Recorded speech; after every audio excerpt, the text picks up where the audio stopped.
Buenas tardes, mi nombre es Alejandra Nereiter, soy asistente del Departamento de Anatomía y hoy vamos a hablar de la articulación de la rodilla. La rodilla es la articulación intermedia del miembro inferior. Corresponde, dentro de la clasificación de las articulaciones, a una articulación de tipo diartrosis. Es una articulación de carga, es decir, que trabaja en compresión. Está formada por 3 huesos, el fémur, la tibia y la patela. Desde el punto de vista mecánico, debe cumplir con 2 imperativos contradictorios. Por un lado, poseer gran estabilidad y por el otro, alcanzar gran movilidad, lo cual resuelve gracias a dispositivos mecánicos. Esta articulación está formada a su vez por 2 articulaciones o compartimentos, el femorotibial, que corresponde al subtipo bicondilia, y el femoro-patelar, que corresponde al subtipo troclear. Aunque funcionalmente decimos que esta articulación es del tipo troclear. En esta diapositiva estamos observando una imagen de una rodilla en semiflexión en una vista medial. En esta imagen se representan los 3 ejes de movimiento que permite esta articulación. Por un lado nos encontramos con un eje transversal X'. Este representa el primer sentido de libertad de movimiento, sobre el cual se van a efectuar los movimientos de flexo-extensión en un plano sagital. Por otro lado, nos encontramos con un segundo eje, un eje longitudinal, Y', que representa el segundo sentido de libertad de movimiento con la rodilla en flexión, que permite una rotación axial de la rodilla. Por último, nos encontramos con un eje Z', un eje antero-posterior perpendicular a los otros 2 que brinda un tercer sentido de libertad de movimiento con la rodilla en flexión y que permite movimientos de lateralidad. Si hablamos de las superficies óseas que se ponen en contacto y el cartílago articular, vamos a encontrar, como dijimos, 3 elementos óseos. En primer lugar, la patela, solo por su cara posterior. En segundo lugar, el fémur, con la epífisis femoral inferior. Y por último, la tibia, con la epífisis tibial superior. Lo primero que llama la atención es la incongruencia que existe entre las superficies articulares, hecho que aumenta aún más cuando vemos las superficies articulares cubiertas por cartílago. Por ello, en una articulación, en esta en particular, van a jugar un papel fundamental en la estabilidad los ligamentos activos y los ligamentos pasivos, además de las estructuras de coaptación articular, como los meniscos. La morfología de las superficies articulares, así como su anatomía funcional, nos van a permitir reconocer 3 compartimentos funcionales dentro de la articulación. Por un lado, un compartimento femoropatelar, por el otro, un compartimento femorotibial externo y por último, un compartimento femorotibial interno. La patela es un hueso sesamoideo, el más grande de nuestro organismo, que está situado en la parte anterior de la rodilla. Y además se caracteriza por desarrollarse en el tendón del cuádriceps. A este hueso le podemos reconocer una forma triangular, con una base superior, un vértice inferior, una cara anterior, una cara posterior y dos bordes laterales. Como ya dijimos, forma parte del compartimiento femoropatelar. Y como también ya nombramos, pertenece a la articulación solo por su cara posterior, que es la única que articula con el fémur. Queda cubierta por un cartílago articular que es el más espeso de la economía, dado el estrés mecánico que este hueso soporta. Y el otro elemento a destacar es que no toda la cara posterior se pone en contacto con el fémur en un momento dado, sino que solamente lo hace un tercio de la superficie. En la imagen superior se observa un preparado óseo de patela, un preparado seco, de hueso seco, mientras que en la imagen inferior lo que observamos es un corte sagital de una articulación de la rodilla, donde se puede observar, y es lo que estoy señalando, la patela relacionada con este tendón del cuádriceps que posteriormente hablaremos, más hacia atrás la extremidad inferior del fémur y la extremidad superior de la tibia. La segunda superficie ósea en relación con esta articulación dijimos que era la epífisis femoral inferior o extremidad inferior del fémur. Es voluminosa, como se está apreciando en la imagen, es más extendida en sentido transversal que en sentido anteroposterior.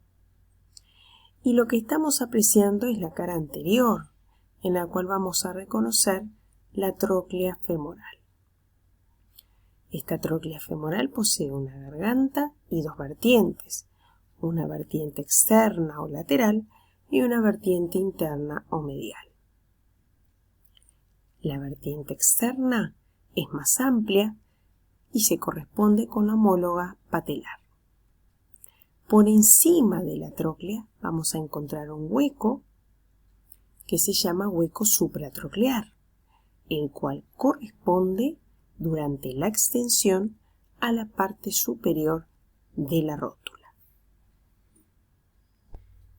Por la cara posterior, que es la imagen que vemos más hacia la derecha, lo que estamos apreciando es la cara posterior de esta epífisis femoral inferior, observamos por un lado la continuación de esas vertientes que veíamos en la imagen anterior, que van a corresponder a los cóndilos femorales. Un cóndilo externo lateral y un cóndilo interno o medial. Ambos cóndilos separados por una depresión ancha y profunda llamada escotadura intercondílea, que reemplaza la garganta de la tróclea. En la imagen de la izquierda, lo que estamos observando son los cóndilos vistos por su cara inferior. Estos cóndilos son prominencias convexas en ambas direcciones, alargadas de adelante hacia atrás. Como se puede apreciar, los cóndilos no son idénticos. Sus ejes mayores son anteroposteriores, que es el dibujo tipo esquema que vemos hacia abajo. Y vemos que justamente esos ejes que no son idénticos y están situados en sentido anteroposterior no son paralelos, sino que divergen hacia atrás. Lo otro que se puede apreciar en esta imagen es que el cóndilo interno diverge más que el externo y es también más estrecho. Como ya expresamos, en la cara posterior veíamos a los cóndilos separados por una gran escotadura llamada escotadura intercondílea, donde se van a insertar los ligamentos cruzados y el ligamento adiposo. por encima de la escotadura intercondilia se bifurca la línea áspera limitando la fosa poplitea del fémur. Y por encima de cada cóndilo lo que se observan son los tubérculos supracondilios, medial y lateral, donde se van a insertar los músculos gastronemios con sus respectivas cabezas, la cabeza medial y la cabeza lateral. En esta imagen observamos las caras laterales de ambos cóndilos. En el cóndilo externo, lo que observamos es una tuberosidad donde se va a insertar el ligamento colateral externo y por detrás de la misma vamos a encontrar dos surcos donde se van a fijar por un lado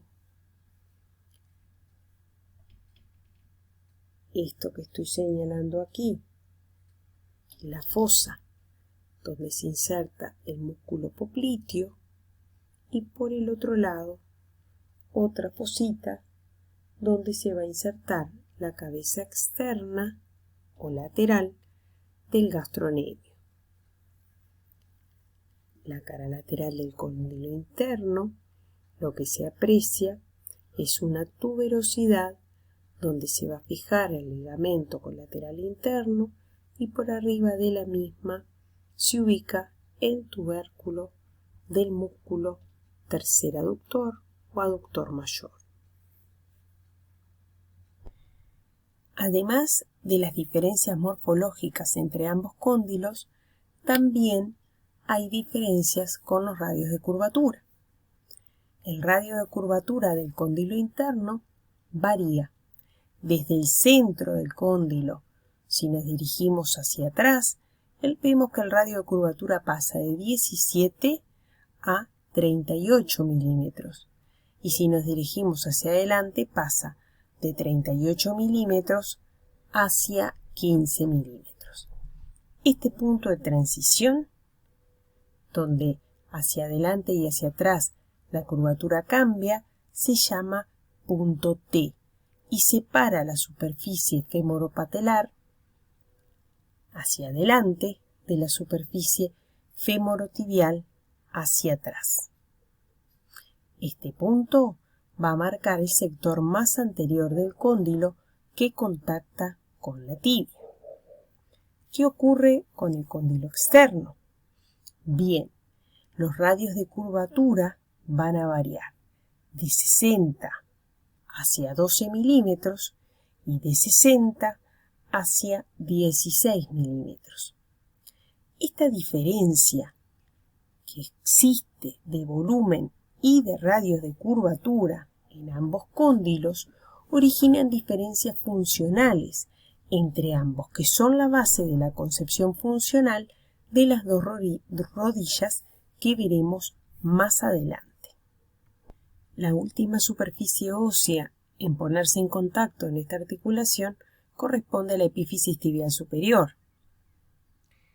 Como se puede apreciar en la imagen, es voluminosa, alargada transversalmente y ligeramente desviada hacia atrás. Está formada por dos tuberosidades, una externa y una interna, que soportan las cavidades glenoideas de la tibia.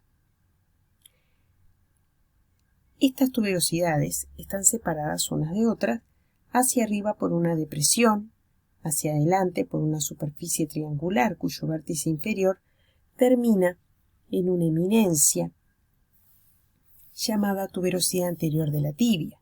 La tuberosidad anterior de la tibia es muy saliente y regular hacia abajo, donde se va a insertar el ligamento rotuliano.